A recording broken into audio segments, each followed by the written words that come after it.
si V-Mobile sa internet habang ginagawa ko yung isang school project ko. Naghanap din ako ng extra income ng that time. So, hindi ko na pinalagpas yung ads na yun sa internet. Pinuntahan ko siya sa Ortigas. Nag-attend ako ng BOM.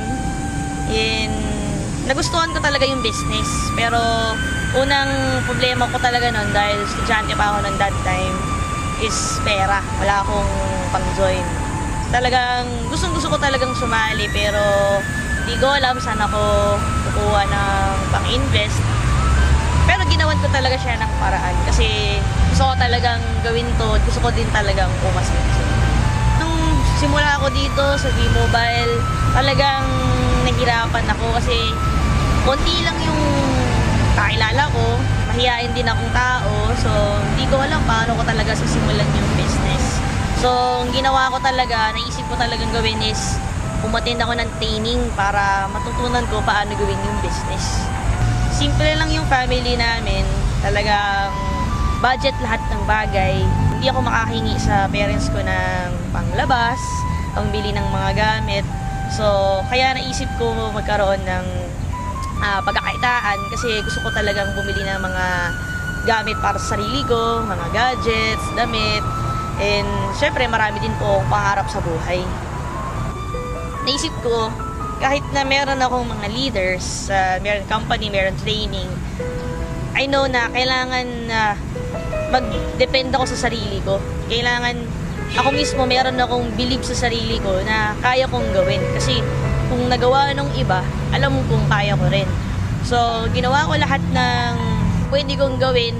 Nag-research ako ng trainings, at nagbasa ako ng mga books, at nag-ask din ako ng mga advices and opinions sa mga successful na tao. So, by that, nakakuha ko ng mga tips and techniques. In-apply ko lang siya doon sa aking business and hindi ko napansin na effective talaga siya and talagang magbo-boom yung business. Ang sarap ng feeling kasi di ko expect na aabot pa doon yung income ko sa business kasi ang akala ko lang talaga extra income. So, akala ko maliit lang yung kita pero di ko expect na aabot pala talaga siya ng milyon. Kung talagang seryosohin mo yung business, seryoso talaga yung ibabalik niya sa'yo. Nakuha ko yung unang sasakyan ko after 1 year mahigit ko sa business kasi part-time pa lang ako nun, estudyante pa lang ako nun. Yung first car ko, Mitsubishi Galant, actually second hand pa lang ngayon. And siguro mga around less than 200,000 yung bili ko doon. So because of that car, doon na nagsimulang mag-expand yung network ko kasi nakita na rin ng mga iba nagkaroon ng resulta at nakapunta rin ako sa mga ibang place. So after few months, siguro sabihin natin na after 6 months na pinalitan ko siya ng Ford Expedition kasi gusto ko ng malaking sasakyan para magmukha naman ako malaki. Iba kasi yung feeling naka-expedition ka. After ko mag-second hand ng mga kotse, naisip ko naman mag-brand new para yung kakaibang feeling. So, next car ko naman, third car ko is yung Hyundai Sonata. Ang saya kasi para siyang pang bridal car eh. And then, after nung Sonata, after 3 months, bumili naman ako ng Chevrolet Suburban. Pinalitan ko naman yung old ko na Ford Expedition para mas bago na rin yung family car namin. Then, sabi ko na lang, before ko makuha yung Camaro, pinagdasal ko muna siya kay God. Kasi sabi ko, Lord, gusto ko ng isa pang car. Pero, kung hindi mo siya ibibigay pa sa akin ngayon, okay lang. Pero, hindi ko in-expect na talagang darating siya. So, ito naman ngayon yung latest car ko, yung Camaro. Talagang, ang sarap ng feeling kasi dati hindi naman ako nakakasakay ng sasakyan. Wala akong sasakyan. Hindi ko alam kung makakabili ba ako ng sasakyan.